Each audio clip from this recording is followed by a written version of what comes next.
Hello बच्चों, let's read the question. इस question में हमें बोला गया है कि which of the following vertebrae are fused.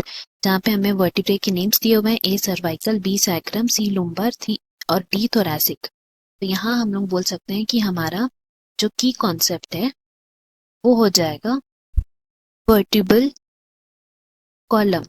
तो वर्टिब्रल कॉलम जानने से पहले हम जानते हैं कि स्केलेटल सिस्टम क्या है।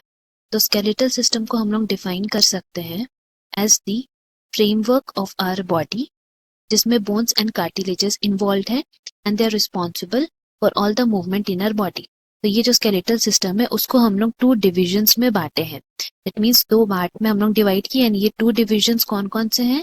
पहला जो डिवीजन है उसको हम लोग बोलते हैं एक्सियल स्केलेटल सिस्टम एंड दूसरा जो हमारा डिवीजन है उसको हम लोग बोलते हैं एपेंडिक्यूलर स्केलेटल सिस्टम। तो पहला जो हमारा है यहाँ पे एक्सियल स्केलेटल सिस्टम, उसमें 4 सेट ऑफ बोन्स प्रेजेंट है जिसको हम लोग एक्सियल स्केलेटल सिस्टम के अंदर कैटेगराइज करते हैं। तो ये कौन से 4 सेट ऑफ बोन से, पहला है स्कल, दूसरा है वर्टिब्रल कॉलम, तीसरा है हमारा स्टर्नम एंड चौथा है रिब्स। तो ये 4 सेट ऑफ बोन्स है जिनको हम लोग एक्सियल स्केलेटल सिस्टम के अंदर कैटेगराइज करते हैं।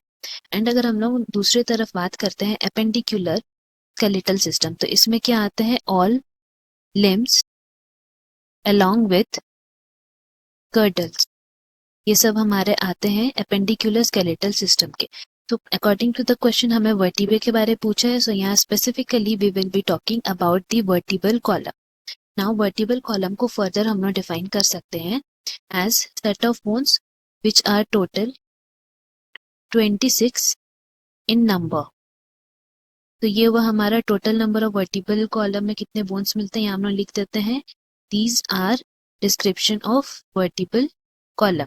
तो सबसे पहला हमारा डिस्क्रिप्शन हो गया they are 26 in number.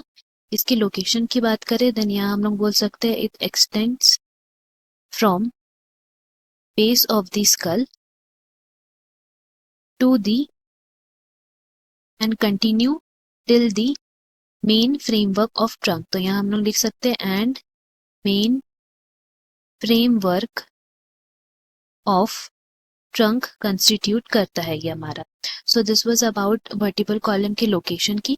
Now vertebral column जो होता है उसमें एक और बात जो हमें याद रखना है इज दैट उसमें सेंट्रल हॉलो पोर्शन प्रेजेंट रहता है एंड ये जो सेंट्रल हॉलो पोर्शन प्रेजेंट रहता है वहीं पे हमें क्या मिलता है, स्पाइनल कॉर्ड। तो इसको हम लोग बोल सकते हैं एक तरह से न्यूरल कैनाल है जहाँ पे स्पाइनल कॉर्ड प्रेजेंट है एंड वर्टिब्रल कॉलम उसको प्रोटेक्ट करता है हमारा स्पाइनल कॉर्ड को। नाउ एक और बात यहाँ हमें जो याद रखना है is that it is used for the attachment of ribs. का मतलब है कि रिब्स के अटैचमेंट में भी वर्टिब्रल कॉलम हमें हेल्प करता है। नाउ अगर हम लोग पार्ट्स ऑफ वर्टिब्रल कॉलम बोले तो यहाँ पे हम लोग उसको टोटल 5 पार्ट्स में डिवाइड किए हैं। कौन कौन से 5 पार्ट्स में डिवाइड किए हैं, देन दे आर, पहला है सर्वाइकल जिसमें टोटल 7 वर्टिब्रे प्रेजेंट है। देन नेक्स्ट जो 12 वर्टिब्रे है वो किस में आते हैं, थोरैसिक वर्टिब्रे में। तो हम लोग यहाँ लिख सकते हैं थोरैसिक वर्टिब्रे जिसमें नेक्स्ट 12 वर्टिब्रे आते हैं। ये जो नंबर्स है वो नंबर ऑफ वर्टिब्रे है, ठीक है। एंड देन फिर हमारा लुम्बार वर्टिब्रे आता है जिसमें इन टोटल 5 वर्टिब्रे हैं एंड देन सैक्रल और लास्ट में कॉकीजियल। सो ये दोनों जो बोन्स है हमारे सैक्रल और कोकीजियल वर्टिब्रे हैं, इन दोनों में एक ही रहता है vertebrae that is also fused form में। सो इसीलिए हम लोग कह सकते हैं कि सैक्रल और कॉकीजियल ऐसे वर्टिब्रे हैं जो वन रहते हैं and in the form of fuse. तो हमें क्वेश्चन में क्या पूछा है, which of the following vertebrae are fused. तो इसीलिए हमारा यहाँ करेक्ट ऑप्शन हो जाएगा option B that is sacrum. Hope you have understood. Best of luck, thank you.